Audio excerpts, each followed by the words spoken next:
আজিৰ কবিতাৰ শিৰোনামা তাৰ জ্বৰ উঠিছে, তাৰ জ্বৰ উঠিছে হৃদয়স্পৰ্শা শব্দৰ পৰশত আৰু অত্যাধুনিক এণ্ড্ৰইড ফোনত এডিট কৰা ফটোৰ প্ৰেমত পৰিছে।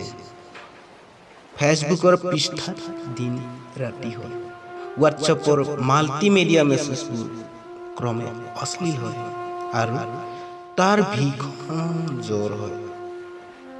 লুতুৰি পুতুৰি হৈছে প্ৰেমত, দপ দপকৈ জ্বলিছে সজল দুনয়ন। এণ্ড্ৰইড স্ক্ৰীণত সময়বোৰ কমিছে, ক্ৰমশঃ মৰমবোৰ বাঢ়িছে। ফেচবুকৰ বেকাৰ প্ৰেমিক কেপি নতুবা ফ্লেগ চিগাৰেটৰ ধোঁৱাৰ সতে উৰিছে। ছ'চিয়েল মিডিয়াৰ মুখ্য পৃষ্ঠাত তাৰ জ্বৰ উঠিছে।